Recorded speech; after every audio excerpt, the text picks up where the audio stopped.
મકરપુરા ડેપોની પાછળ ફ્લેટ અને દુકાનની સ્કીમ ચાલુ કરનાર બિલ્ડરે ગ્રાહકો પાસેથી 3.87 કરોડ ઉઘરાવી લઈ ફ્લેટ અને દુકાનનો કબજો ન આપતા મકરપુરા પોલીસે ફરિયાદ નોંધાઈ હતી।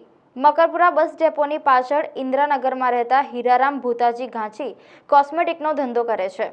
મકરપુરા પોલીસ સ્ટેશનમાં તેમણે ફરિયાદ નોંધાવી જણાવ્યું છે કે વર્ષ 2018માં દુકાન લેવાની ચાહ હોવાથી એને કીર્તન ડેવલપર દ્વારા નવી બંધાતી બિલ્ડિંગ મહિમા રિસીકોમ જે મકરપુરા ડેપોની પાછળ આવેલી છે ત્યાં ગયા હતા। કીર્તન ડેવલપર્સના ભાગીદારો રાજેશ મગનભાઈ ગોલવિયા તથા અલકાબેન રાજેશભાઈ ગોલવિયા તથા ભૂપેન્દ્રભાઈ નાથાભાઈ નસીતનો પરિચય થયો હતો। અમે દુકાન નંબર 22H ટાવરમાં 15 લાખમાં બુક કરાવી હતી અને રોકડા 19 લાખ તથા ચેક આપ્યા હતા। તેઓએ 2 વર્ષમાં દુકાનનો કબજો આપવાનું મૌખિક રીતે જણાવ્યું હતું। ત્યારબાદ મને જાણવા મળ્યું હતું કે અમે બુક કરાવેલી દુકાન બિલ્ડરે હજી બનાવી નથી, જેથી બિલ્ડરને વારંવાર જાણ કરી હતી, પરંતુ તેઓ યોગ્ય જવાબ આપતા ન હતા। મારા ઉપરાંત અન્ય 34 લોકોએ કુલ 3.87 કરોડ રૂપિયા બિલ્ડરની ચૂકવ્યા હોવા છતાં બિલ્ડરે સમય મર્યાદામાં ફ્લેટ અને દુકાનનો કબજો હજુ સુધી આપ્યો નથી તથા સાઇટ પર આવેલી ઓફિસ બંધ કરી દીધી છે, તેમજ મોબાઈલ પર સંપર્ક કરતા કોઈ પ્રકારનો જવાબ આપતા નથી। મારું નામ છે દિલસુખભાઈ મનસુખભાઈ નંદાસણા। અમે આજે ફરિયાદ FRI ફરાવી હતી, એટલે બિલ્ડરે અત્યારે અમને એવું લાગે છે કે વિદેશ ફરાર થઈ જાય, એટલા માટે અમે પોલીસને રિક્વેસ્ટ કરવા માગીએ છીએ કે એનો પાસપોર્ટ જપ્ત કરી લ્યો તો વધારે સારું એમ। કયા બિલ્ડર છે અને કયું ડેવલપર છે અને કઈ જગ્યાએ સાઇટ છે? ડેવલપર છે કીર્તન ડેવલપર્સ, એની મહિમા રેસીકોમ નામની સાઇટ છે, આપણે મકરપુરામાં સાઇટ પડેલી છે।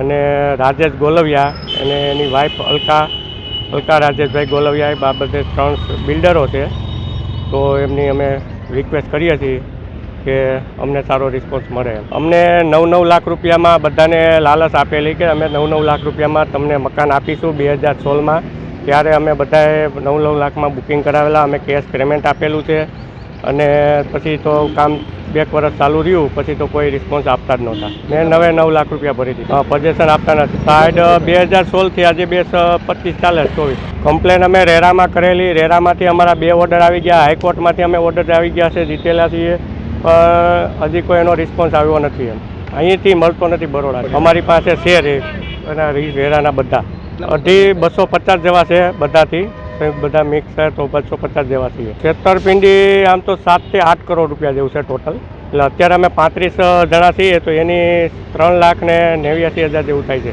3 કરોડ। અમારી ડિમાન્ડ છે હવે એવું કે પોઝેશન આપે તો પોઝેશન અથવા તો રિફંડ આલે તો રિફંડ। અમારા 250 માણસ ટોટલ છે, 250 માણસ છેતરપિંડી કરી છે।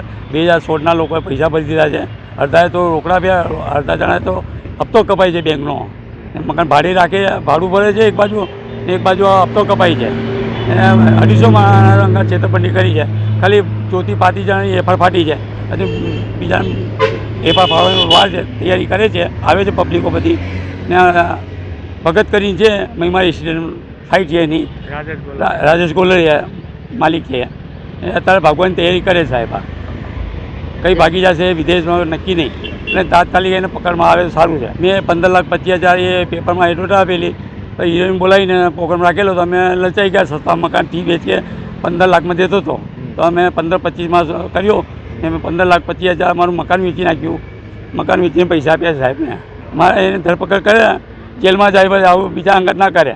250 માણસ ભેગ બન્યા છે હાલમાં, એક જ સાઈડમાં, બીજી સાઈડમાં તો બાકી છે જ, એનું હજુ આવ્યું જ નહીં બીજી સાઈડ। અમને હવે સસ્તામાં કીધું 9 લાખમાં અમને ફી વેચ કે મને કે તમને 15 લાખમાં આપી દઉં છું, 16 લાખ કીધા, 15,25,000 મારા લીધા છે, કંઈ જવાબ જ નહીં આવતો હતા, ફોન દાદાગી કરે, ફોન ઉપર થાય એ કરી લો એવું કહે છે મને, મારા પાસે રેકોર્ડિંગ છે, એસીપીને સંભળાયેલું મેં રેકોર્ડિંગ બધાએ સાંભળ્યું છે, એ કંઈ જવાબ જ નહીં આને। ના પોલીસે ફરિયાદ તાત્કાલિક ફરિયાદ મારી, મીરા પાટીલ પાસે ગયેલા, તાત્કાલિક ઓર્ડર કર્યો ને તાત્કાલિક ફરિયાદ પાડી દે, હજુ 34 જણા બીજા બાકી છે હાલમાં।